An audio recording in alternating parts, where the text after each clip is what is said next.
अस्सलाम वालेकुम my YouTube family. आप सब कैसे हो? मैं उम्मीद करती हूँ कि आप सब ठीक होंगे। अल्हम्दुलिल्लाह मैं भी ठीक हूँ। बिस्मिल्लाहिर्रहमानिर्रहीम। मैंने अम्मा से पूछ लिया कि उन्हें गरीब घराने की ही लड़की क्यों चाहिए, तो कहने लगी कि ऐसी लड़कियां नखरे कम करती हैं और घर बसाती हैं। बहरहाल मुझे अम्मा की बात तो यह समझ में नहीं आई, लेकिन मैं पहले कोसी में ऐसी लड़की को पसंद करता था, इसलिए अम्मा ने मेरे को लड़की पसंद किया। मैंने भी उसके सामने सर झुका दिया। शादी की रात ही मैंने अपनी बीवी को देखा था और अम्मा के कहती थी, अम्मा को दाद दी और वो भी सारा शक्ल खूबसूरत लड़की थी, इतनी ही कमको और बाहया था और सकीना से शादी करके मैं बहुत खुश था। मुझे अपनी वालिदा की बात सुहानी और दुरुस्त लगी थी। सकीना तो वाकई ऐसी थी कि मुंह में ज़बान ही ना हो।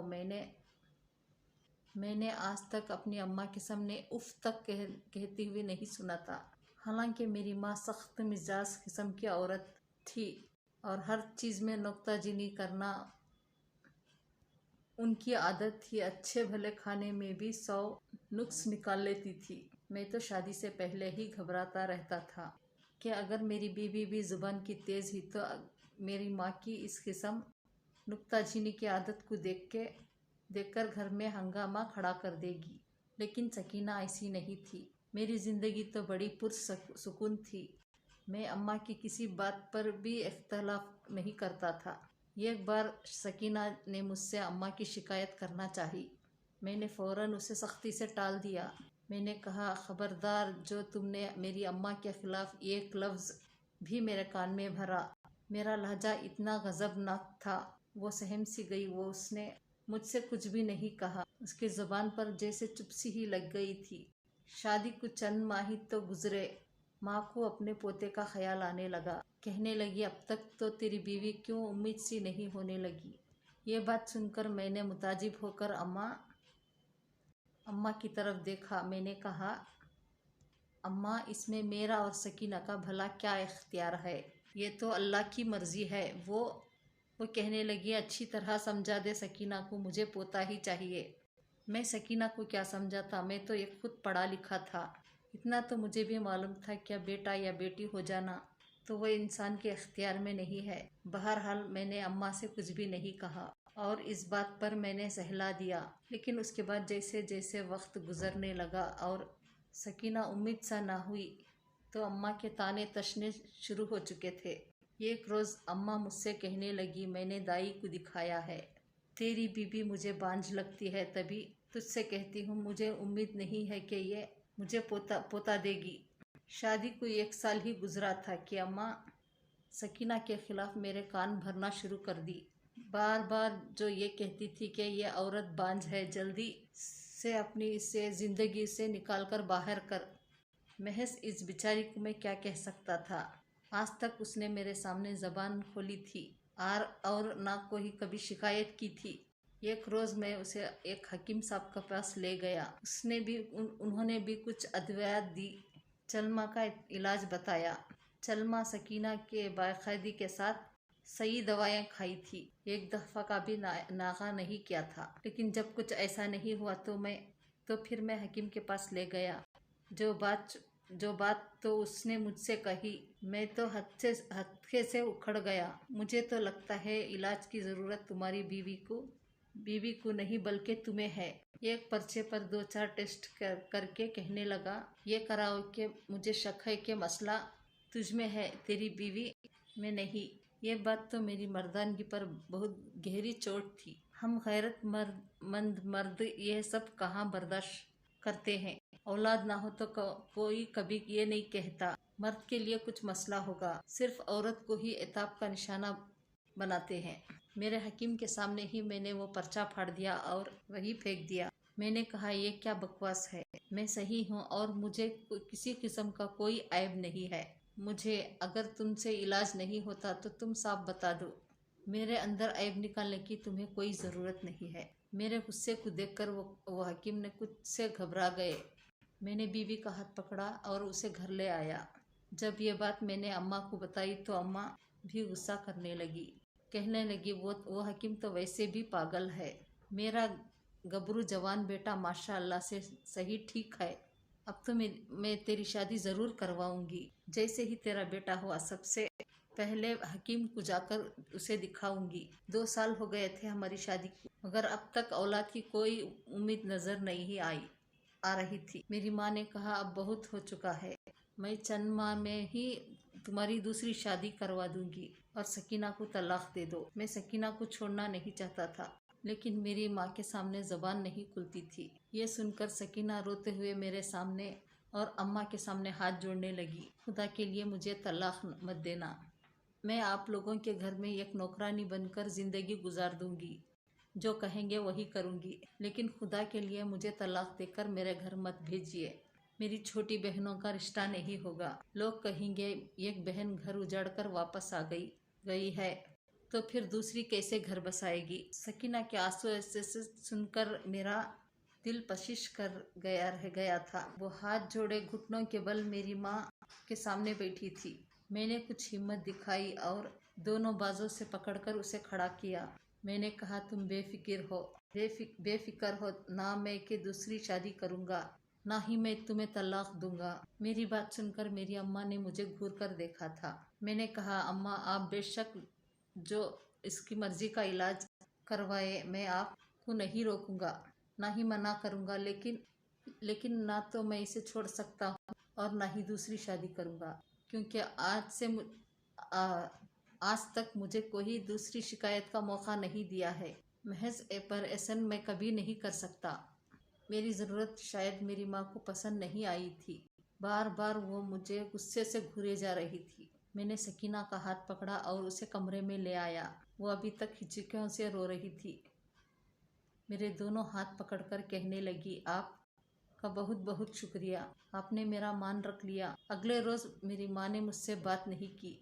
मैं जब भी उनसे बात करता वो रुख बदल लेती। मैंने ज़मीन पर बैठ के उनके पाँव पकड़ लिए। मैंने कहा, अम्मा खुदा के लिए मुझसे नाराज़ ना हो, लेकिन मैं अपनी बीवी को छोड़ नहीं सकता। 2-4 दिन अम्मा ने मुझसे बात नहीं की। मैं अम्मा की बहुत मिन्नत समाजत की। 4 दिन के बाद अम्मा ने इस शर्त पर मेरी बात मानी कि वो जैसे मर्जी चाहे सकीना का इलाज करवाएंगी। मैं बीच में नहीं बोलूँगा। अगर 1 साल के अंदर सकीना उम्मीद सा ना हुई तो मैं दूसरी शादी ज़रूर करूँगा। अम्मा को इस बात पर एतराज़ नहीं था कि मैं उसे तलाक दूँ। कहने लगी, कोई दूसरे सामान की तरह वो घर में कोने में बैठे रहेगी, और ख़बरदार तूने कभी उसे मुझ पर अहमियत देने का सोचा। अभी ये सुनकर मैं खामोश हो गया था। अम्मा की नाफरमानी नहीं कर सकता था। मेरी माँ ने सकीना को मुख्तलिफ आम लोगों में दिखाया और मुझे हर वक्त सकीना के गले में तावीज़ नज़र आने लगी। देर रात तक जानिमाज़ पर बैठी वज़ाएं करती रहती थी। कभी तावीज़ जलाती थी, कभी हाथों में डोरियां बांधती, कभी पैरों पर। गरज है कि ये मेरी माँ जो सकीना से कहती वो सब कुछ कर रही थी। कभी कभार तो उसकी हालत देखकर मुझ पर बहुत तरस आने लगता था। बेचारी औलाद के खातिर क्या कुछ कर सक रही थी, लेकिन उसके बाद भी वो उम्मीद सा ना हुई। 6 महीने गुजर गए। अब तो सकीना की रंगत पीली पड़ने लगी थी। मुझसे बार बार कहती, अगर 4 महीने के बाद औलाद नहीं हुई तो क्या सच में आप दूसरी शादी कर लेंगे? क्या वाकई आप मुझे खुद से दूर कर देंगे? क्या मैं एक मुलाजिमा की तरह इस घर के कोने में पड़ी रहूंगी? मैं उसके सवालों के भला क्या जवाब दे सकता था। बेबसी से कहा, मैं मजबूर हूँ, हमारे यहाँ बेटा हो जाए, बस सारे मसाइल हल हो जाएंगे।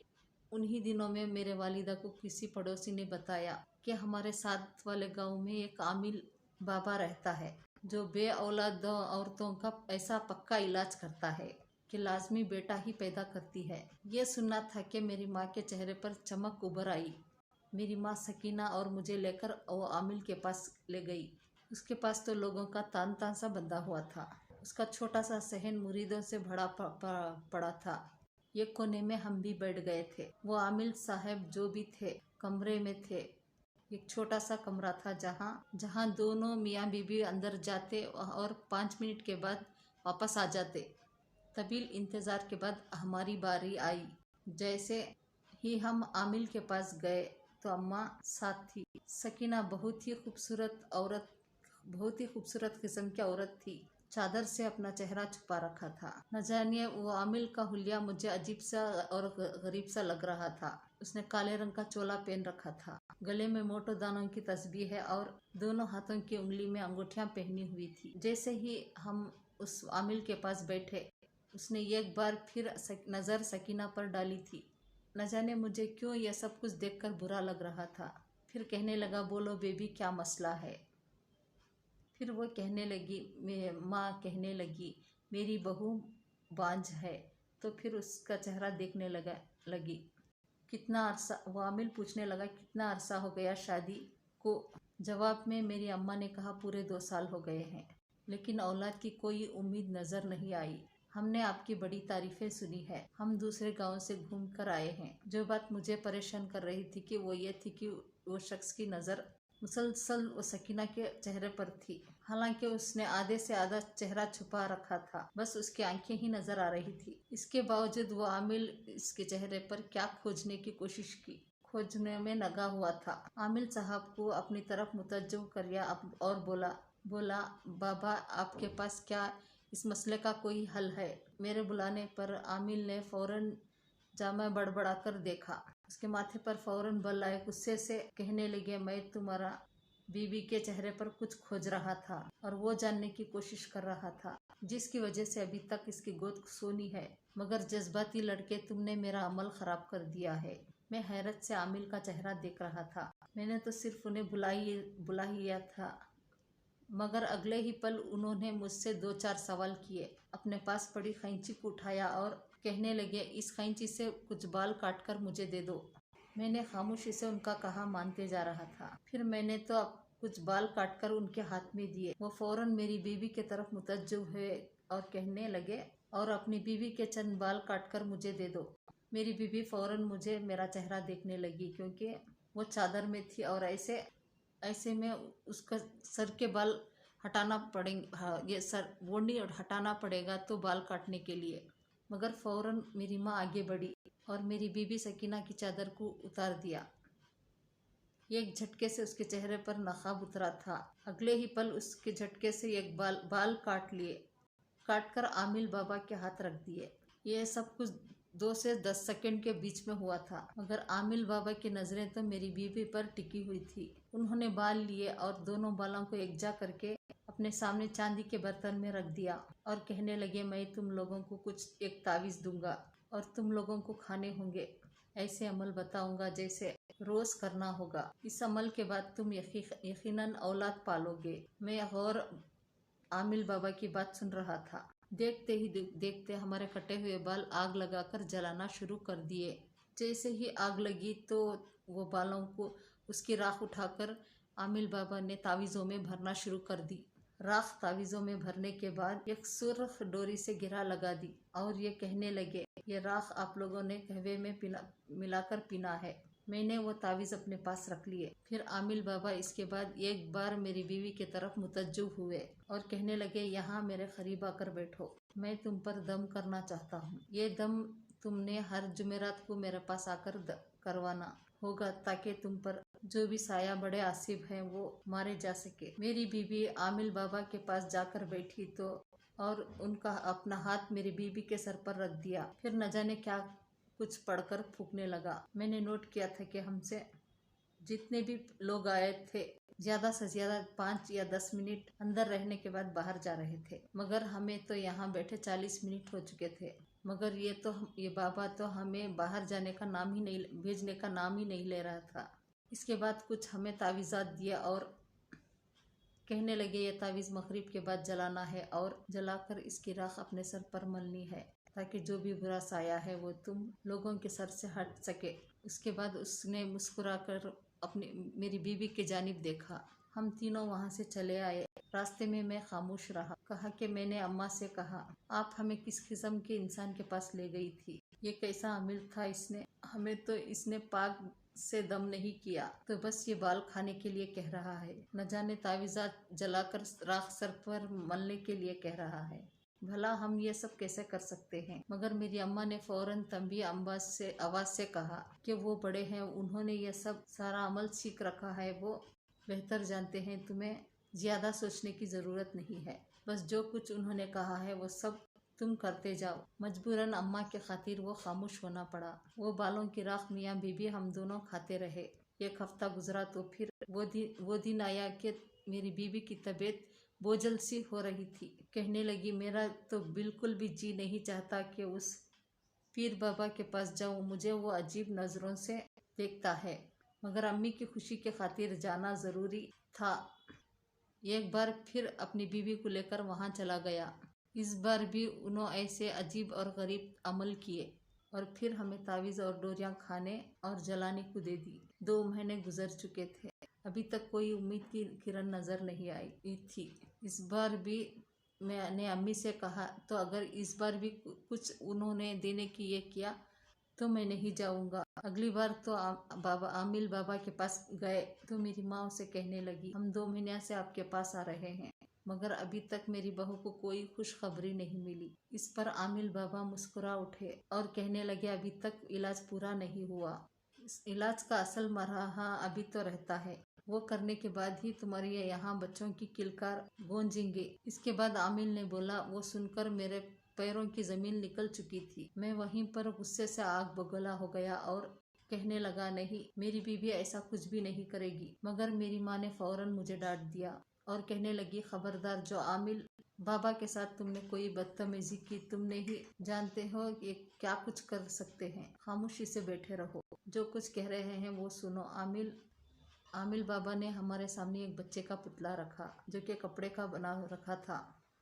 وہ اسے ہمارے سامنے رکھ کر کہنے لگا تمہاری بیوی کو ایک خاص ورد بتاؤں گا، وہ ورد اسے لگاتار کرنا ہوگا اور پھر رات کے ٹھیک 11 بجے پرانے قبرستان میں چھوڑ کر آنا ہوگا۔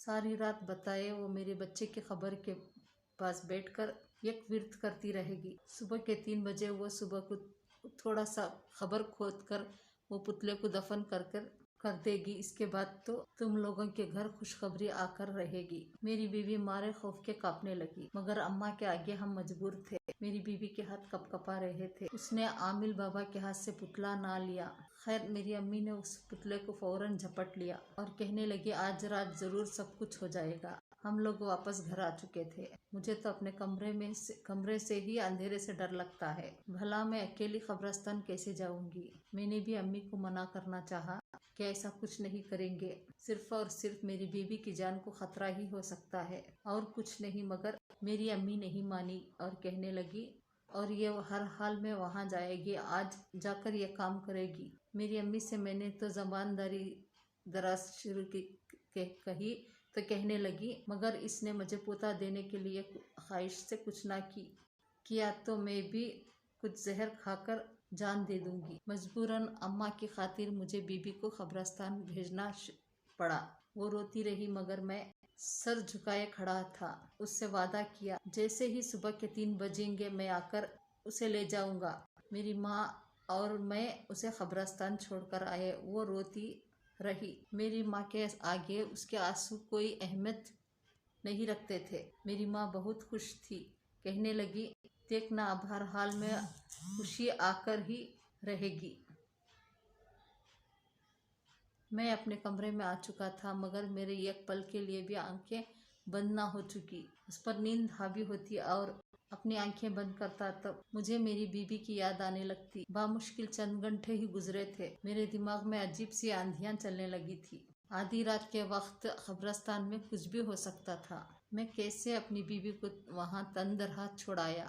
مجھے رہ کر اس کی یاد ستانے لگی۔ پھر اپنی ماں پر غصہ آنے لگا، بھلا ایسی کون عورت ہے اپنے پوتے کے خاطر ایک بہو کو اتنا رلا رہی ہے؟ جتنی بھاگ دوڑ ہم پیر بابا اور ڈاکٹروں کے لیے کر رہے تھے، اتنی ہی توقعات اپنے رب کے ذات کے ساتھ لگا دیتے تو یقیناً وہ اب تک ہمارے گود میں اولاد دے بھی چکا ہوتا۔ بے شک وہ آزماتا ہے اور یہ اسی کی آزمائش تھی جیسے، اور ہم پورا نہیں اتر سکے۔ میرا ضمیر مجھے جھنجھوڑ رہا تھا، میرے وجود میں میرے ایک خون نے جوش مارا تو پورا وجود میرے پسینے سے شرابت ہونے لگا۔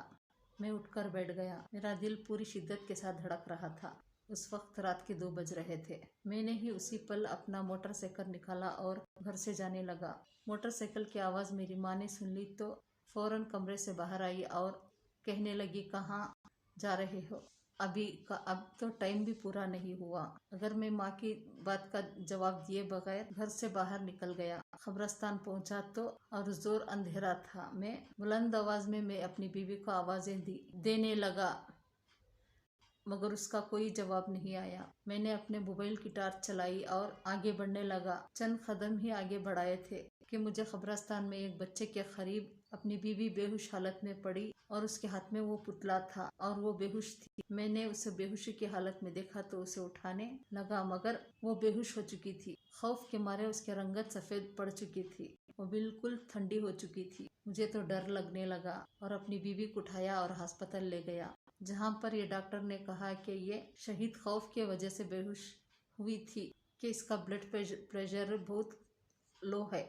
सुबह तक मेरी बीवी बिल्कुल ठीक हो चुकी थी। मैंने उससे माफी मांगी और बोला, मुझे माफ कर दो, जाने अनजाने में हम तो तुम पर जुल्म करते रहे। मेरी बीवी तो इतने बड़े दिल की मालिक थी कि फौरन मुझे माफ कर दिया और मैं मजीद शर्मिंदा से होकर रह गया कि इतनी अच्छी बीवी के साथ मैं कितने सालों से अपना बुरा रवैया रख रहा था। मैं अपनी अम्मी की बातों में आ रहा था।